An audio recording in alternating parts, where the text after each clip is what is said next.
Hello, my friends, and welcome back. Thank you very much for being with me again today. Well, let me ask you this.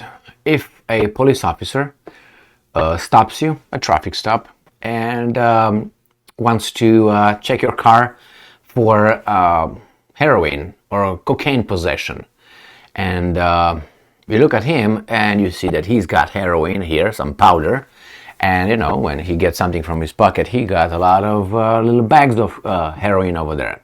Now, do you think that person has legitimacy in doing his job or her job? I don't think so.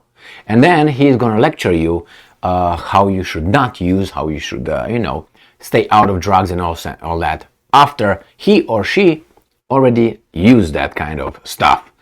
Now, this is the same thing with what's going on right now in Syria, with the Americans illegally occupying some parts of Syrian territory. Now they fly their military drones over there, and the Russians are, harassing them.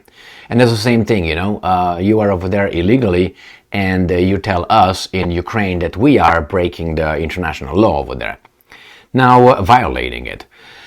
I make this video to let you know that, or at least advise you, each and every time you hear the United States of America using these words, you are violating the international law or rule-based global warming, global order or world order, or a new world order based on justice and all that. Do not believe it. Always think of this. What are you doing, or what were you doing in Syria? You're illegally occupying a sovereign country. I don't care your reason. You are occupying it. You are not called in.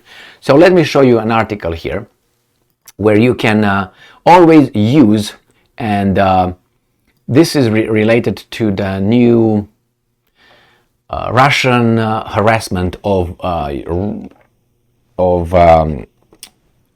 U.S. military drones. So here you have Russian ambassador to the U.S., Anatoly Antonov, said this: let's keep in mind the fact that the U.S. armed forces, unlike ours, are deployed in the Syrian Arab Republic contrary to international law. He said, in essence, they occupy specific regions, masking their actions with a necessity to carry out counter-terrorism tasks. So you see this? Contrary to international law, and that is not only because a Russian says that. Oh my God, a Russian says, and what are you doing in Ukraine? Well, Ukraine, even if you you turn back to 2014, 2015, where they say, hey, Russia invaded and so on. Okay, the American troops in Syria are preceding that, are before 2014. Aren't they? The civil war was over there and so on.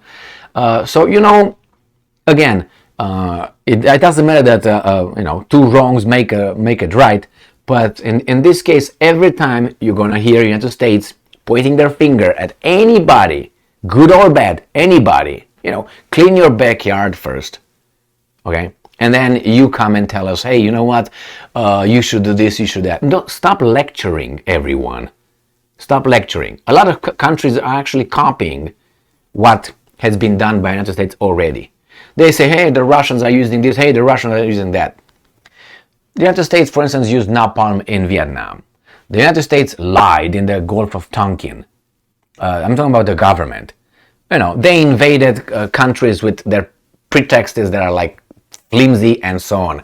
They lied, remember, the weapons of mass destruction. They invaded, they broke democracy and so on. They took the oil. They got involved as NATO.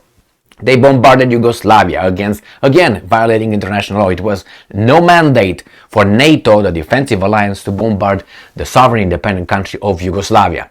There's so many things that you have them as evidence. Never ever take seriously the United States government saying, hey, you're violating international law. Psst. Get out of here.